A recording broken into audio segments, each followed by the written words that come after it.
एक ऐसा नेता जो 34 साल की उम्र में दुनिया का सबसे युवा राष्ट्रपति बना, पर वो चुना नहीं गया। उसने सत्ता छीन ली और दुनिया हिला डाली। इब्राहिम ट्रोरे, बुर्किना फासो का एक सैनिक जो आज अफ्रीका के नए क्रांति युग का चेहरा बन चुका है।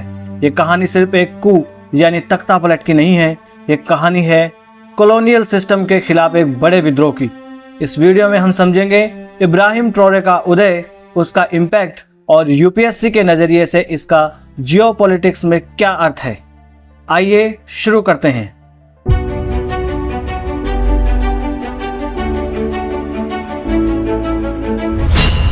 उन्नीस में जन्मे इब्राहिम ट्रोरे बुर्किना फासो के एक छोटे से इलाके बोंडुकुई से आते हैं।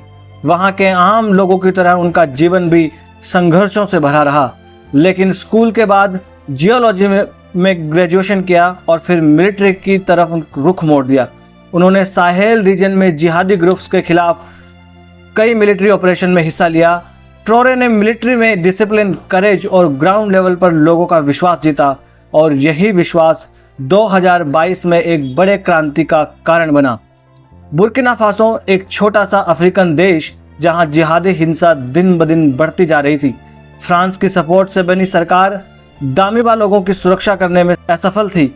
लोग निराश थे, यूथ गुस्से में था और तब लेफ्टिनेंट इब्राहिम ट्रोरे ने अक्टूबर 2022 में एक कू किया और पॉल हेनरी दामिबा को हटा दिया। सेना का एक बड़ा हिस्सा उनके साथ था और साधारण लोगों का भरोसा भी। उन्होंने बस एक रात में केंद्र सरकार गिराई और अगले दिन इब्राहिम ट्रोरे दुनिया के सबसे यंग मिलिट्री रूलर बन गए। कू के तुरंत बाद इब्राहिम ट्रोरे ने एक और कदम उठाया। उन्होंने फ्रांस की मिलिट्री प्रेजेंस को बुर्किना फासो से निकाल दिया।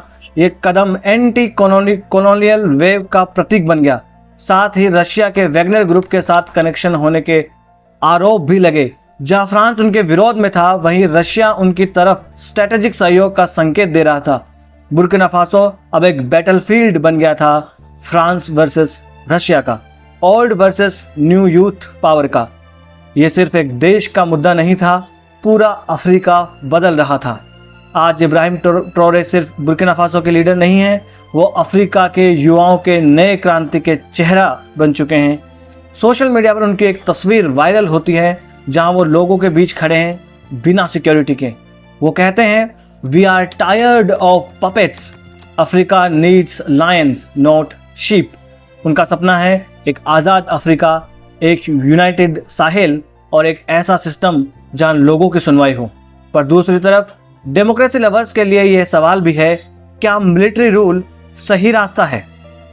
अफ्रीकन कूस यूपीएससी के लिए बहुत इंपॉर्टेंट है। पिछले कुछ सालों में यहाँ से कंट्रीज मिलिट्री कंट्रोल में चली गई हैं। Mali, Niger, Guinea, Chad, Burkina Faso, ये सभी फ्रांकोफोन नेशंस हैं जहां फ्रांस का कॉलोनियल इन्फ्लुएंस था।